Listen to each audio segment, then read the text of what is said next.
ପୁରା ମୁଁ ଆପଣଙ୍କୁ ଜାଣି ନଥିବି ନାଇଁ ମତେ ତ ଜାଣି ନାହାନ୍ତି। ହଁ କୁହନ୍ତୁ। ଇଏ ଆପଣ ବନ ଦୁର୍ଗାଙ୍କର ସେ ଫଟୋଟା ଆପଣଙ୍କର ହଁ ପୋଷ୍ଟ ମା ହେଇଥିଲା ତ ହଁ ହଁ ହଁ ମାଙ୍କର। ହଁ ହଁ ହଁ ହଁ ହୁଁ ଆମେ ଅକିଞ୍ଚନ ମହାମୂର୍ଖ ଟିକେ ମାଳିକା ରିସର୍ଚ୍ଚ କରୁଛୁ ବୁଝିଲେ। ବଢିଆ କଥା କରନ୍ତୁ। ସମସ୍ତ ଭକ୍ତ ମାନଙ୍କର ମହିମା ଆଉ ହୁଁ ମାଳିକା ବର୍ଣ୍ଣିତ ପ୍ଲେସ୍ ମାନଙ୍କୁ ଆମେ ସର୍ଚ୍ଚିଂ କରିକି ବାହାର କରୁଛୁ ଆମର ଗୋଟେ ଗ୍ରୁପ ଅଛନ୍ତି ପ୍ରକ୍ସିରେ କାମ କରୁଛନ୍ତି ସବୁ ଜାଗାର ଡାଟା ବହୁତ ବଢିଆ ଦଉଛନ୍ତି। ବହୁତ ଆଉ ବଢିଆ ମୁଁ କହିଲି ଚାଲ ସ୍ୱାମୀଜୀଙ୍କ ପାଖକୁ ଆଜି ଯିବା ଆମେ ତାଙ୍କ ସାଥିରେ ଆଜି ଭେଟିବା ତାଙ୍କୁ ଦର୍ଶନ କରିବା ତାଙ୍କ ଦୁଆର ଯାଇକି। ହବ ଯେ ଆପଣ ଏବେ ରହୁଛନ୍ତି କୋଉଠି? ମୁଁ ଗଞ୍ଜାମ ରେ ରହୁଛି ଖଲିକୋଟ ଏରିଆରେ। ଓ ଆଚ୍ଛା ହେଲେ ଫୋନରେ ତ ଦର୍ଶନ କଥାବାର୍ତ୍ତା ହେଇଯାଇ ପାରିବ। ହଁ ସେଇଟା ତ ବର୍ତ୍ତମାନ ହଁ ଆଉ କୁହନ୍ତୁ କଣ କରିବା ଆଉ ତ ସବୁ ଜାଗାକୁ ଯିବା ଆମ ପକ୍ଷରେ ସମ୍ଭବ ହେଇପାରୁନି। ନାଇଁ ଠିକ ଅଛି। ଆଉ ମୁଁ କହିଲି ଚାଲ ଆଜି ସ୍ୱାମୀଜୀଙ୍କ ପାଖକୁ ଯିବା ତାଙ୍କୁ ଦର୍ଶନ କରିବା। ହୁଁ ମହାମହିମ କରାଯାଉ ସାଧୁ ସନ୍ଥ ମାନଙ୍କୁ ଦର୍ଶନ କଲେ ତା ହୁଁ ଦ୍ଵାରା ହେଲେ କିଛି ଆମର ପରିବର୍ତ୍ତନ ହେଇପାରେ ପରା। ନିଶ୍ଚୟ ହବ ମୋ ବାୟା ବାବା କହିଛନ୍ତି ଯେ ଦିଅଁ ଦର୍ଶନ କାଠ ପଥର ଗଙ୍ଗା ଦର୍ଶନ ପାଣି ସାଧୁ ଦର୍ଶନ ମୁକତି ପସରା ଏକଥାକୁ ଥାଅ ଜାଣି ଯେ ଆଜ୍ଞା ସାଧୁ କିଏ ସେ ସାଧୁ ଯାହାର ଦର୍ଶନ ହେଲେ ମୁକ୍ତି ହେଇଯିବ। ଦର୍ଶନ ଆଜ୍ଞା ମାତ୍ରେ ମୁକ୍ତି ରଥ ତୁ ଆଜ୍ଞା ବାମନ ଦୃଷ୍ଟା ପୁନର୍ଜନ୍ମ ନ ବିଦ୍ୟତେ। ଆଜ୍ଞା। ରଥେ ତୁ ବାମନ ଦୃଷ୍ଟା ପୁନର୍ଜନ୍ମ ନ ବିଦ୍ୟତେ। ଯଦି ରଥରେ ବାମନ କହିଲେ ପ୍ରଭୁ ଶ୍ରୀ ଜଗନ୍ନାଥଙ୍କୁ ଦର୍ଶନ ହେଲେ ପୁନର୍ଜନ୍ମ ହଉନି ଯଦି ଆଜ୍ଞା ସାଧୁ ଦର୍ଶନ ହେଲେ ମୁକ୍ତି ହେଇଯାଉଛି ତାହେଲେ ସେ କିଏ ଜଗନ୍ନାଥ କିଏ? ସେ ସାଧୁ ଟା କିଏ ତାକୁ ବୁଝିବାକୁ ହବ। ଦୋଳେ ତୁ ଦୋଳେ ଗୋବିନ୍ଦ ଦୋଳେଚୁ ଦୋଳ ଗୋବିନ୍ଦ ଚାପେ ହୁଁ ତୁ ମଧୁସୂଦନ ହୁଁ ରଥେ ତୁ ବାମନ ଦୃଷ୍ଟ୍ୟା ପୁନର୍ଜନ୍ମ ନ ବିଦ୍ୟତେ। ହୁଁ ତେଣୁ କିଏ ସିଏ ଯିଏ ବାୟା ବାବା କହିଲେ ଦିଅଁ ସେଟା ଦର୍ଶନ ଆମେ କଣ କାଠ ଅକିଞ୍ଚନ ପଥର ମହାମୂର୍ଖ ଜାଣିଛୁ ଏ କଥା ଆପଣ କହିବେ ନା ଆମେ କଣ କହିବୁ ନାଇଁ ଆପଣଙ୍କୁ। ନାଇଁ ନାଇଁ ଆମେ ଆପଣଙ୍କୁ କିଛି ପ୍ରଶ୍ନ କରୁନୁ କି ଆମେ ବି ନିଜେ ୟାର ଉତ୍ତର କିଛି ଜାଣିନୁ। ଆମେ ଖୋଜୁଛୁ। ଆମ ଭିତରେ ସୃଷ୍ଟି ହେଇଛି ଯେ ମାଳା ତିଳକେ ମୋହି ନାହିଁ ଶୁଣ ଉଦ୍ଧବ ମନ ଦେଇ ଭାଗବତ କହିଛନ୍ତି। ଆଜ୍ଞା। ଯିଏ ଭାଗବତ ଯିଏ କହିଛନ୍ତି ସେ ତ ସାଧାରଣ ନୁହଁ।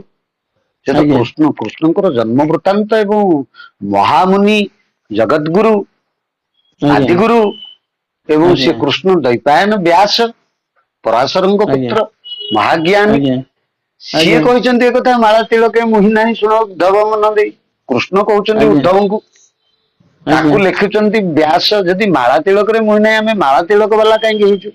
ଆଜ୍ଞା। ସାଧୁ ସନ୍ନ୍ୟାସ ଏକ ଅବସ୍ଥା ଗୁରୁ ଏକ ତତ୍ଵ। ଆମେ ବେଶପଟାରେ ଅଛୁ ଆମେ ନିଜକୁ ସାଧୁ ବୋଲି ଦାବି କରୁଛୁ। ଆମେ ତ ତିଳକରେ ଅଛୁ ଢାଳୁ ମାଳାରେ ରଙ୍ଗ ଅଛୁ ବେଶ ପିନ୍ଧୁନୁ ଆଜ୍ଞା। ନା ଓହୋ। ଆମେ ଇଂଲିଶ ଭେଷରେ ଅଛୁ। ହଉ ହେଲା ଯେ ଆମେ କାହିଁକି ଆମ ଆଡିକି ନଉଛେ କଥା ଆମେ ବର୍ତ୍ତମାନ ଆମର ରିସର୍ଚ୍ଚ ଟା କୋଉଠି ଏଇ ରିସର୍ଚ୍ଚ ର ବା ମିନିଂ ଟା କଣ what is the definition of research research meaning what that ମାନେ ଆତ୍ମାର ଆତ୍ମାକୁ ଧରିବା। ଆଜ୍ଞା। ଶ୍ରୀମଦ୍ ଭଗବତ ଗୀତାରେ ଦ୍ଵିତୀୟ ଅଧ୍ୟାୟ 23 ଶ୍ଲୋକରେ ଭଗବାନ କହୁଛନ୍ତି ନନଂ ଛନ୍ଦନ୍ତି ଶସ୍ତ୍ରାଣୀ ନନଂ ଦହତି ପାବକ ନଚ ଏବ କ୍ଲେଦନ୍ତି ଆପ୍ ନ ଶୋଷୟତି ମହାରୁତ ଆତ୍ମାକୁ କେହି ହତ କରିପାରିବେ ନାହିଁ। ମୁଁ କହୁଛି ଯେ ଆତ୍ମାର ଆତ୍ମା କିଏ ଆମେ ତ ଶରୀର ଭିତରେ ଆତ୍ମାକୁ ଧଇଲେ। ଗୀତା କହିଲା ଶରୀରରେ ଥିବା ଆତ୍ମାକୁ ଆଜ୍ଞା ଆମେ କହୁଛୁ ଆତ୍ମାର ଆତ୍ମା କିଏ? ପରମାତ୍ମା।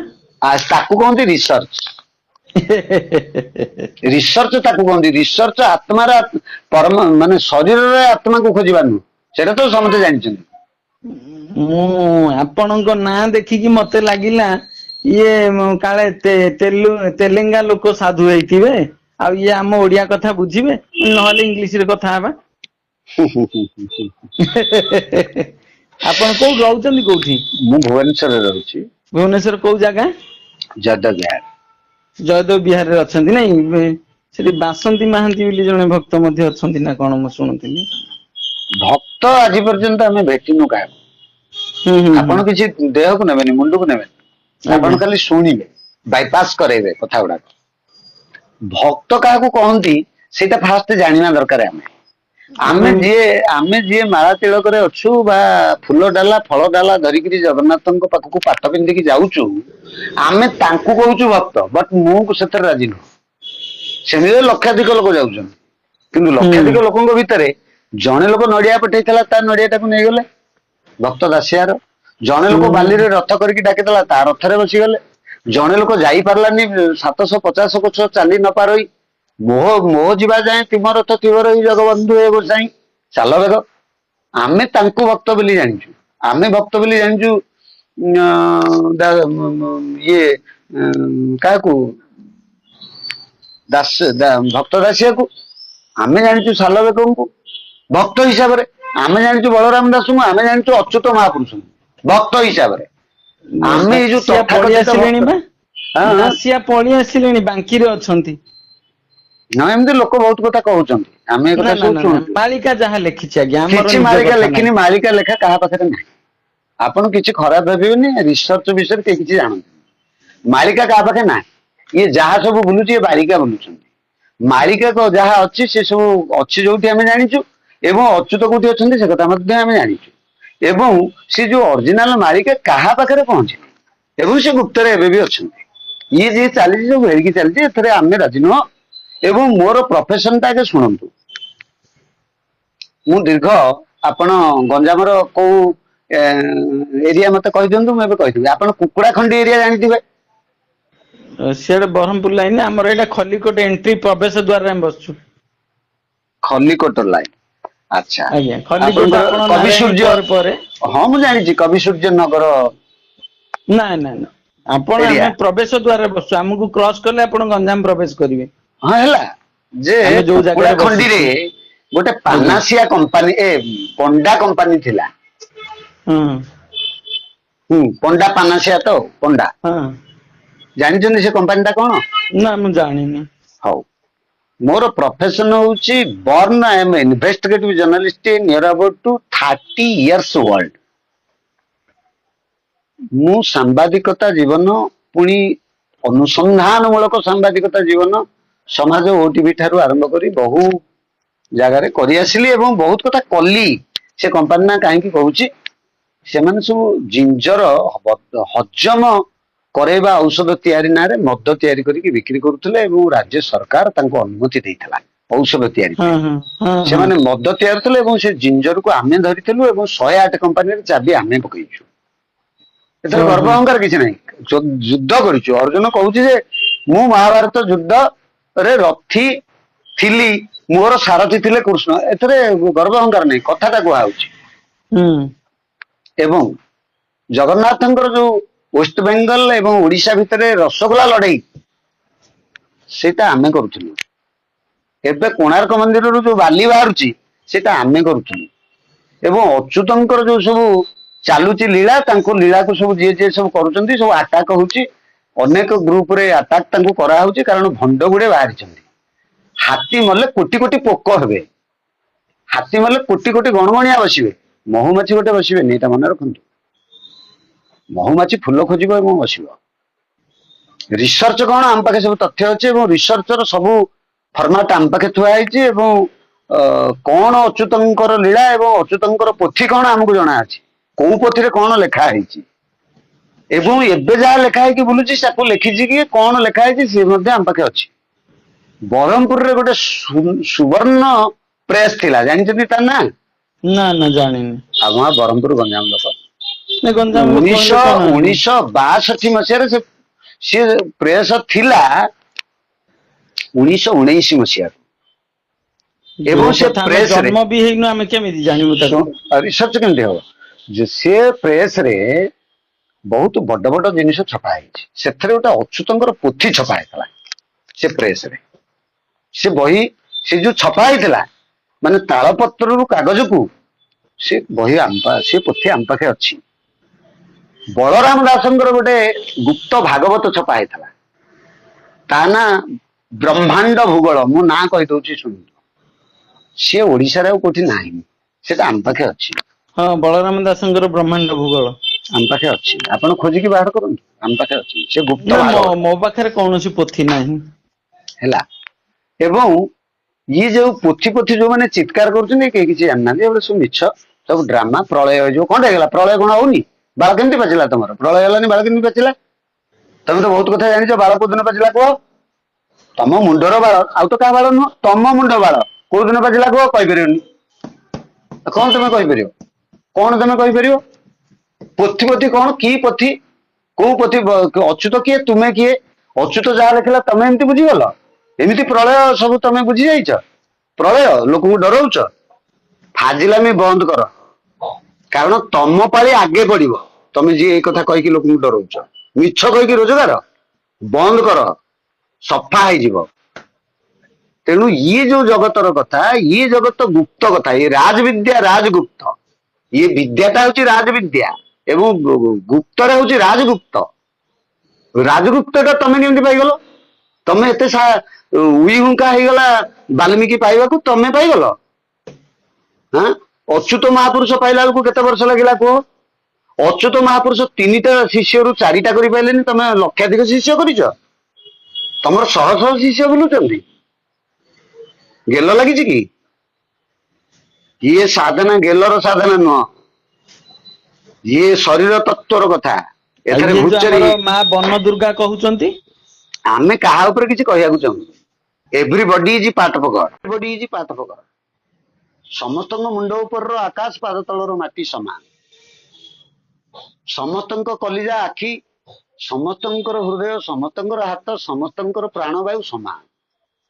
ତମେ କଣ ପ୍ରାଣବାୟୁ 25 ମିଟର ନଉଛ, ଆଉ ଜଣେ 2 ମିଟର ନଉଛି? ତମେ କଣ ଅକ୍ସିଜେନ ଦିନକୁ 100 ଲିଟର ନଉଛ, ଆଉ ଜଣେ 5 ଲିଟର ନଉଛି? 12 କରିବ କଣ? ହାତ କନା 13 ହାତ ହେଲେ ବା ଚିରିଯିବ। ଆଉ ତ ଇଆଡେ ସିଆଡେ କାହିଁ ଯାଉଛ? ଇଆଡେ ସିଆଡେ କାହିଁ ଯାଉଛ ବାବା? 360 ଡିଗ୍ରୀ ମୁଣ୍ଡ ଉପରେ, 360 ଡିଗ୍ରୀ ପାଦ ତଳେ। କେହି ଗରିବ ନୁହଁ, କେହି ମୂର୍ଖ ନୁହଁ, କେହି ଧନୀ ନୁହଁ, କେହି କିଛି ନୁହଁ। ଜଣେ ସବୁ, ଜଣେ ସବୁ। ଆମେ ତା ଚାରିପଟେ ବୁଲିକିରି ଏତେ ଡ୍ରାମା। ସାବଧାନ ସବୁ ରୁହ। ଯିଏ ପାଦ ଖସେଇବ ସେ ଖସିଲ, ଆଉ ଉଠି ପାରିବନି। ସାବଧାନ ରହିବାକୁ ପଡିବ। ତେଣୁ ଇଏ ଗୋଟେ ଚାଲିଛି ଚାଲିଛି ସଂସାରର କଥା। କିଏ କୋଉ ବାଟରେ ଅଛି, କିଏ ଅଛି କେଉଁ ମତେ, ତାହା ମୁଁ ଜାଣିନି କେମତେ। ହଉ ପ୍ରଭୁ ଭଲରେ ଥାନ୍ତୁ। ଆଉ ଆପଣଙ୍କର ଅନ୍ୟାନ୍ୟ କଥା କଣ କୁହନ୍ତୁ? ଆଉ ଅନ୍ୟାନ୍ୟ କଥା କଣ, ଏମିତି ଆମର ବିଜନେସ ବି ଚାଲିଛି। କଣ ବିଜନେସ କରନ୍ତି ଆପଣ? କଲର ଡିଲରସିପ ଅଛି ମୋର। ଆଚ୍ଛା। ଭଲ କଥା। ଆଉ ଆଉ ଏମିତି ମାଳିକା କାମ କରେ, କିନ୍ତୁ କାହାର ଇନଭାଇଟେସନ ଆମେ ସ୍ୱୀକାର କରୁନୁ, କି କୋଉଠୁ ରିସିଭ କରୁନୁ କାହାଠୁ ମନି। ଆମ ନିଜ ପଇସାରେ ଆମେ ନିଜେ ଖୋଜ ଖବର ପଢିବା, କରିବା, ଜାଣିବା, କରନ୍ତୁ, ଏସବୁ ଆଉ। ଭଲ କଥା। ଭଲ କଥା। ଯିଏ ଗୀତା ବୁଝିପାରିବ ସେ ମାଳିକା ବୁଝିପାରିବ, ଯିଏ ଗୀତା ବୁଝିପାରିବନି ସେ ମାଳିକା ବୁଝିପାରିବ। ମୁଁ କାଲିଠୁ ଫଟୋଟା ପୋଷ୍ଟ ହେଇଛି ତ ଦେଖୁଥିଲି, ଚାଲ ଯିବା ଆଜି ଟିକେ ସ୍ୱାମୀଜୀଙ୍କ ପାଖକୁ। ହଉ ଆସିଲେ ଭଲ ହେଲା, ସ୍ୱାଗତ। ତାଙ୍କୁ ଟିକେ ଦର୍ଶନ କରିବା, ତାଙ୍କ ଦୁଆରେ ଯାଇକି ବଢିଆ ହେଲା। କେମିତି କଣ ରହନ୍ତି, କେମିତି କଣ ଖାଆନ୍ତି। ସ୍ଥିତପ୍ରଜ୍ଞ କାହା ଭାଷା ଅର୍ଜୁନ ପଚାରିଥିଲେ ପ୍ରଭୁ ଶ୍ରୀକୃଷ୍ଣ। ଶ୍ରୀକୃଷ୍ଣ ତାର ଉତ୍ତର ଦେଇଛନ୍ତି। 4ର୍ଥ ଅଧ୍ୟାୟ ଦେଖି ଦିଅନ୍ତୁ, ସେଇଥିରେ ସ୍ୱାମୀଜୀ କିଏ, କଣ କଣ ଖାଆନ୍ତି, କେମିତି ଚଳନ୍ତି, ତାଙ୍କର ଆଚରଣ କଣ, ସ୍ଥିତପ୍ରଜ୍ଞତା କଣ, ସେଥିରେ ସେ ବୁଝେଇ ଦେଇଛନ୍ତି। ସତ୍ୟ ଭାରି ନିଷ୍ଠୁର, ସେ କାହା ସାଙ୍ଗେ କମ୍ପ୍ରମାଇଜ କରେନି, ସେ ସବୁ ଜାଗାରେ ସମାନ। ତାର ଛୋଟ ବଡ ନାହିଁ। ସେଥିପାଇଁ ଆମେ ସମସ୍ତଙ୍କ ସାଥିରେ ଟିକେ ବିଷାକ୍ତ ହେଇଯାଉଛୁ ଆଉ। ଅମୃତ ହାଣ୍ଡିଟାରେ ଟୋପାଏ ବିଷ ମିଶିଲେ କଣ ହୁଏ? ହାଣ୍ଡିଏ ଅମୃତରେ ଟୋପାଏ ବିଷ ମିଶିବ, କଣ ହବ? ବିଷ ହେଇଯିବ। ଆପଣ କଣ ରିସର୍ଚ୍ଚ କରୁଛନ୍ତି ଆଜି ପର୍ଯ୍ୟନ୍ତ? କିଛି କରୁନାହାନ୍ତି। ଆପଣ ରିସର୍ଚ୍ଚ କରିକି ଏ ପ୍ରଶ୍ନର ଉତ୍ତର ମତେ ଦେବେ, ଏବଂ ଆପଣଙ୍କ ଫୋନକୁ ମୁଁ ସେଭ୍ କରିକି ରଖିବି। ଆପଣଙ୍କୁ 8 ଦିନ ପରେ ପଚାରିବି। ଆପଣ ମାଳିକା ମତେ କଣ ଫାଳିକା ଜଣା, ଛାଡି ମୁଁ ଦିଅନ୍ତୁ। କଣ କହିପାରିବି? ଆପଣ ମାଳିକା ଫାଳିକା ଛାଡନ୍ତୁ, ଆଗେ ଏ ପ୍ରଶ୍ନର ଉତ୍ତର ଦେବେ ଯେ ଯଦି ହାଣ୍ଡିଏ ଅମୃତରେ ଟୋପାଏ ବିଷ ମିଶିଲେ ଯାହା ମରେ ନାହିଁ ସେ ବିଷରେ ମରିଯିବ, ତାହେଲେ ଯାହା ମରେ ନାହିଁ ବୋଲି ତାକୁ କାହିଁକି କୁହାଯିବ? ଅମରଟା ମରିଯିବ କେମିତି ମ? କିଏ କହିଲା ଏ କଥାଟା? ଅମରଟା ମରିବ କେମିତି? ତା ନାଁ ପରା ଅମୃତ। ସିଏ ମରିଯିବ କେମିତି ବିଷ ପଇଲେ? ତାମାନେ ହାଣ୍ଡିଏ ଅମୃତରେ ଟୋପାଏ ବିଷ ପଇଲେ ଯଦି ହାଣ୍ଡିକ ଯାକ ବିଷ ହେଇଗଲା, ତାହେଲେ ଏଠି ପାୱାରଫୁଲ କିଏ? ବିଷ। ବିଷ ବିଷ। ରାକ୍ଷସ ମାନଙ୍କୁ ଧରିକିରି ବୁଲିବା। ଏ ଦେବତା କାହିଁ ଖୋଜୁଛ? କଂସ ଖୋଜ, ରାବଣ ଖୋଜ, ଏମାନଙ୍କୁ। ଅସୁର ବି ଆସିଛନ୍ତି, ଦେବତା ବି ଆସିଛନ୍ତି, ହଁ ଦେବ ଡବଲ ଆସିଛନ୍ତି ନା, ଗେମ୍ ହବ କେମିତି? ହଁ ଇଏ ଖାଇଲା, ରାହୁ ଖାଇଲା ଟୋପାଏ ଅମୃତ, ତାକୁ ସୁଦର୍ଶନରେ ଛେଦନ କଲେ, 2 ଖଣ୍ଡ ହେଲା ପରେ ରାହୁ କେତୁ ହେଲେ, ମଲେ ନା ବଞ୍ଚିଲେ? ଯଦି ବଞ୍ଚିଲେ। ରାହୁ ବଞ୍ଚିଲେ ତାହେଲେ ବିଷ କେମିତି ଟୋପାଏ ପଇଲେ ହାଣ୍ଡିଏ ଅମୃତ ବିଷ ହେଇଯିବ? ଆକୁ ରାକ୍ଷସ ମାନଙ୍କର ପ୍ରଚାର, ଇଏ ପ୍ରଚାରକୁ ଖଣ୍ଡନ କରାଯାଉ। ଅମୃତ ଅମୃତ ଅମୃତ ବିଷ ହାଣ୍ଡିଏରେ 10 ହାଣ୍ଡି, ଅମୃତ ହାଣ୍ଡିଏରେ 10 ହାଣ୍ଡି ବିଷ ମିଶିଲେ ବି ଅମୃତ ଅମୃତ ହେଇ ରହିବ।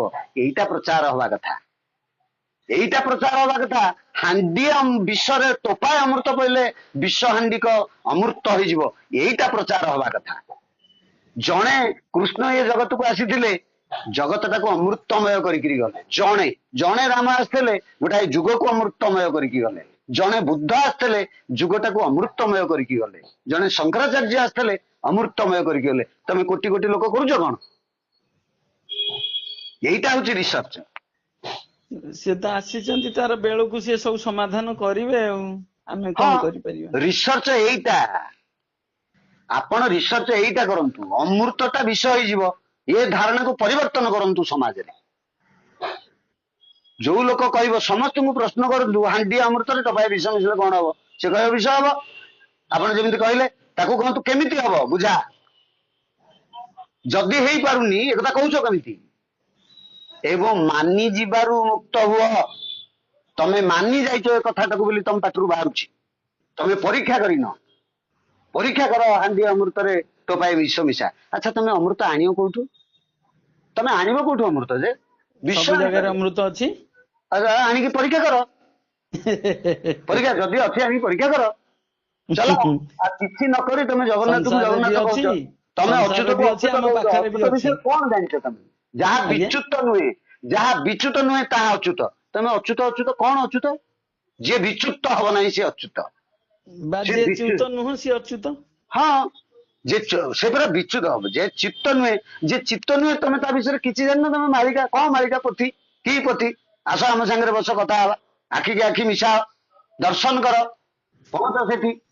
ଯୋଉ ଜାଗାକୁ ଯିବାକୁ ଅଛି ସେ ଜାଗାକୁ ଯାଅ, ନିଜକୁ ଭେଟ। କାହାକୁ କାହିଁ ଭେଟୁଛ? ନିଜକୁ ଆଗେ ଭେଟ, ନିଜକୁ ଆଗେ ଦେଖ, ଭିତରକୁ ପ୍ରବେଶ କର। ତୀର୍ଥ ଯାତ୍ରା କରୁଛ, ନିଜ ଭିତରକୁ ଯାତ୍ରା କର।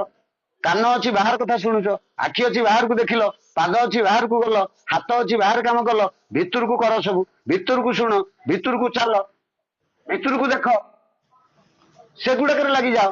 ମାଳିକା ଗୁଡା ଚଲେଇଛ ପ୍ରହସନ ସବୁ, କି ମାଳିକା? କୋଉ ମାଳିକାରେ କଣ ପ୍ରଳୟ ହବ? କିଏ ରିସର୍ଚ୍ଚ ସବୁ କରୁଛ? କେହି କିଛି କରୁନ। ଭିତରକୁ ରିସର୍ଚ୍ଚ କର, ଦେଖିବ ସିଏ ଠିଆ ହବ ତମ ପାଖରେ, ଜଗନ୍ନାଥ ଚତୁର୍ବାହୁ ହେଇକିରି ତମ ପାଖେ ବରଦାନ କରିବ। ତୁମେ ହବ ଜଗନ୍ନାଥଙ୍କର ଅମୃତମୟ ସନ୍ତାନ। ଜଗତକୁ ମୁକ୍ତ କରିବା ପାଇଁ ତମେ ବାହାରିବ, ଜଗତ ମୁକ୍ତି ହବ ତମ ଜରିଆରେ। ତମେ ନିଜେ ବୁଡିଯିବ ପହଁରା ଶିଖିନ, ତମେ କହୁଛ ମୁଁ କାନ୍ଧେଇକି ସମସ୍ତଙ୍କୁ ନଈ ପାରି କରିବି? ନିଜେ ଆଗେ ଉଦ୍ଧାର ହୁଅ, ନିଜେ ଆଗେ ପହଁରା ଶିଖ। ଏ ଭବସାଗର, ଇଏ ଖେଳର କଥା ନୁହଁ, ଯିଏ ଯାହା କହିଦବ। ମୋ ସାଙ୍ଗରେ ବସନ୍ତି ପ୍ରାର୍ଥନାର ବହୁତ ପଣ୍ଡିତ ହେତୁବାଦୀ, ସେଗୁଡା ଅଛି ସବୁ। କଳିକି ବୋଲି ତାଙ୍କର ଗୋଟେ ଚାଲିଥିଲା, କଳିଯୁଗ, କଳିଯୁଗ ବୋଲି ଗୋଟେ ଚାଲିଥିଲା। ସେ ବହୁତ କଥା କହନ୍ତି। ମତେ ଜଣେ ହେତୁବାଦୀ କହିଲେ, ସେ ସୂତାର, କହିଲେ ହଁ ମନ୍ତ୍ରରେ ଏମିତି ସବୁ ଡାକିଦେଇ ହଉଛି ଦେବତାଙ୍କୁ, ମନ୍ତ୍ରରେ ଏମିତି ସବୁ କରିଦେଇ ହଉଥିଲା, ଏ ଅଚ୍ୟୁତ ଏମିତି କରିଦଉଥିଲେ। ସେ ମୁଁ କହିଲେ ମତେ ଟିକେ ଡାକିଦିଅ ମନ୍ତ୍ର କରିକି ମୁଁ ଲୁଚିବି। ମୁଁ କହିଲି ତମକୁ ତ କୁକୁର ପଠେଇଦେଲେ ଟାଣି ଆଣିବ, କାହିଁ ମନ୍ତ୍ର ପଠେଇବା ହବ? କୁକୁର ପଠେଇଦେଲେ ତମକୁ ଟାଣି ଆଣିବ, ମନ୍ତ୍ର କାହିଁ କରାଯିବ? ମନ୍ତ୍ର କାହିଁ ଏଡେ ବଡ ଶକ୍ତିଟାକୁ ତମ ପାଇଁ ପ୍ରୟୋଗ ହବ? ଯୋଉଠି କୁକୁର କାମ କରିଦବ ସେଠି ମନ୍ତ୍ର କାହିଁ କାମ କରିବ? ଠାକୁର କାହିଁ ଲାଗିବେ? କୁକୁର ଆଜିକାଲି ବହୁତ କଥା କରୁଛନ୍ତି। 500 ଫୁଟ ତଳେ କଣ ଅଛି କୁକୁର ଧରୁଛି, ଟ୍ରେନରେ ବୋମା କୋଉଠି ଅଛି କୁକୁର ଧରୁଛି, ପ୍ଲେନରେ ବୋମା କୋଉଠି ଲୁଚିଛି କୁକୁର ଧରୁଛି, କୁକୁର କହିଦେଇ ପାରୁଛି ବହୁତ କଥା। ଠାକୁର କାହିଁ ସେଠି ଲାଗିବେ? ଆଗେ କୁକୁରଙ୍କ ବାଟ ସରୁ, କୁକୁର ଯୋଉଠି ହାରିବ ଠାକୁର କଥା ସେଠି ଉଠିବ। ସେ କଣ ବହୁତ କହିଲେ ସୂତାର? ସେ ଚୁପ ହେଇ ରହିଲେ ଆଉ କଣ, ସିଏ ଅଛି ସବୁ। ଆପଣ ଖୋଜନ୍ତୁ, କଳିଯୁଗ ଖୋଜନ୍ତୁ, ଆମର ତର୍କ କ୍ଷେତ୍ରରେ ଅଛି ସବୁ, ଦେଖନ୍ତୁ। ଆସନ୍ତୁ, ଲାଇନ କି ଆସନ୍ତୁ, ମିଛ ସତରେ କିଛି କଥା ନାହିଁ, ସାମ୍ନାକୁ ଆସନ୍ତୁ। ସତକୁ ଆପଣ ଯେମିତି ଏବେ ସ୍ୱୀକାର କରୁଛନ୍ତି ସତକୁ, ସେମିତି ସ୍ୱୀକାର କରନ୍ତୁ। ଯୋଉଟା ଭୁଲ ତାକୁ ଭୁଲ, ଯୋଉଟା ଠିକ ତାକୁ ଠିକ। ଆଉ ଠିକ ଟାକୁ ଗାଲୁଆମି କଲେ କେତେ ଦିନ ଗାଲୁଆମି କରିବ? କେତେ ଦିନ ଗାଲୁଆମି କରିବ? ଯେତେବେଳେ ଚଡ଼କ ପଡିବ ତମେ କଣ କରିବ? ସେ ଚଡକ ପର୍ଯ୍ୟନ୍ତ ସେ ଗାଲୁଆମି କରିବେ। କର, କେତେ ଦିନ କରୁଛନ୍ତି ଏ ଭାଇ। ହଉ, ଜୟ ଶ୍ରୀ ଜଗନ୍ନାଥ। ଆପଣ ଭଲରେ ଥାନ୍ତୁ। ନାଁ କଣ କହିଲେ?